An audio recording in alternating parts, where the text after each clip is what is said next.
wano ku VILLS otugenda okubeera olunaku olw'omu kale ffe embeera bwettu bwe tugitambuza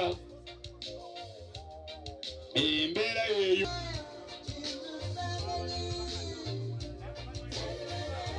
wherever you are remember me otusengula Kamagwa Bulinda Manyama Minzi Kalisizo Kyotera bonna bagenda kubeera wano nitukulalaga yonna egyogerako esombye abavuzi olabeerese n'aba Ethiopia so tusuubira nti kigenda tambula bulungi. Bannamawulire abazze olunaku olwaleero abawagizi abali mu kirasha mwebale nnyo mwebalire ddala okulesinga omukolo guno w'ekifo kino ajje abeeko obugambo bw'atuwa kubanga bw'aba atuwadde olukusa kibategeeza tuli etwagigula etwasasulawo ssente zonna nga club wabula omwami ono aninanye mwami Emma olw'okwagala kw'omuzannyo tusobola okufuna naffe omukisa okulabikako mu nsi yonna kyebwana Emma ebavujjiridde kati nina akakujo kenkozera akalaako okusembayo bannamawulire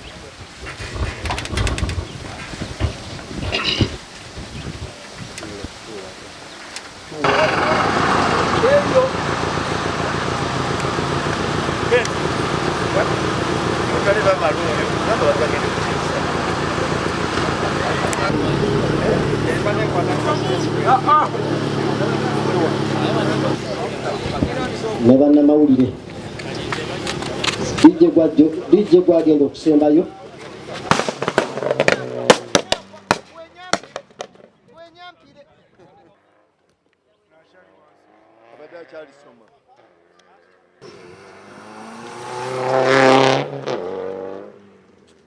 naye nga rally eno ya nnaku 2 olw'omukaaga nga 12 ne olwa Sunday nga 13. olw'omukaaga tujja kubeera ne stage 4.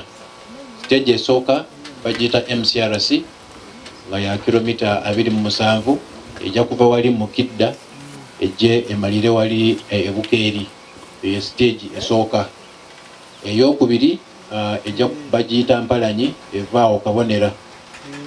Eyokusatu bagiyita Sebamala nga yo ejja kuva wali ebukunda ejje emalire wano kumpi ne VILLS olw'omukaaga.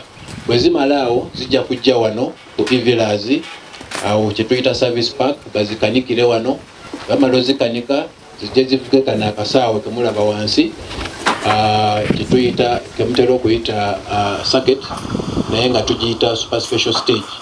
So tujja kubeera ne run 2 nga buli driver avuga ne munne tulabe ani asinga. Makya ku Sunday ate zikeere ssaawa emu ziddeyo nga bwe zatambudde olw'omukaaga zitandikire mu Kidda zijje e Kabonera ziroke zijje zivuge ne Sebamala. We have the best quality of fuel, I should say that, and proudly, because we know what our customers give us as a feedback for the service that we render to them.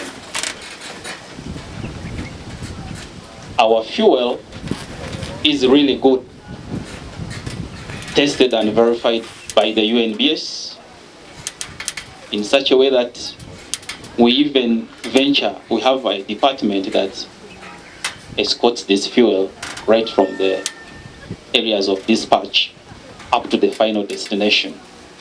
We are venturing into the oil. We want to expand our line of products.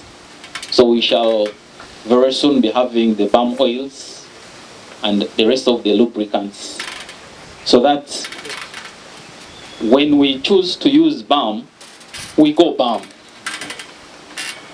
So soon in the market we'll be having those products. Njagala kusuubiza aba driver manya abasinga tebali wano abasinga tebajjanko wano mbasuubiza nti bagenda kufuna truck ennungi egy'okubanyumira naye ate nga truck erimu ebyenjawulo ebitali mu truck ndala mu Uganda kubanga erimu obungodeyira bwe twateekamu okunyumisa naye ate n'okusobozesa abavuzi okutulaga ku bukugu bwabwe. Abawagizi mbasuubiza okusanyuka, mbasuubiza nti buli omu wanaabeera ajja kulaba, kubanga era bali wano mukiraba nti bw'oba oyimiridde eno tewali agenda kukusiikiriza. Bwa twadesigninga track nga twagala buli muwagizi wali abe ng'akola ki, ng'alaba. Mbadde nsaba abantuuze tweyambise omukisa guno okutumbula ebyenfuna byaffe. Bantu bangi abagenda okujja, mukole ebyokulya, mufune ebyokunywa, mulabe nga buli omu afuna ekyakola ki, byafunamu akasente. Ndi wano munda sigenda kuteekamu byakulewa byakunywa byange, wabula oba olina ebyokunywa ebyokulya byayagala okutunda, ojja kujja otulabe tufune we tukuteeka, osobole okuwa abantu baffe ebyokulya n'ebyokunywa, ate naawe ofune ejjamba lyozza mu nsawo. Era security yaffe tutegese akuva we tuyingirira mu KYOTERA. Abantu bonna abava Kampala, ava mu bitundu byonna bya Uganda ne wabweru, tubategekedde security kuva kuyingira KYOTERA paka event wegwerawo. Era ne ku event wennyini awano ku VILLS, era security egenda kubeera y'amaanyi. Naye nga mu kyonna ekikulu ennyo olw'okuba nti abantu balowooza nti omuzannyo gw'empaka gwa bulabe, kyetusaba ennyo abantu nti tukuume obuntubulamu ku kkubo, tugoberere amateeka, tosala kkubo, toyimirira kumpi na kkubo, kubanga motoka bwe waba n'ekukoona n'ofa ensi tojja kukoma.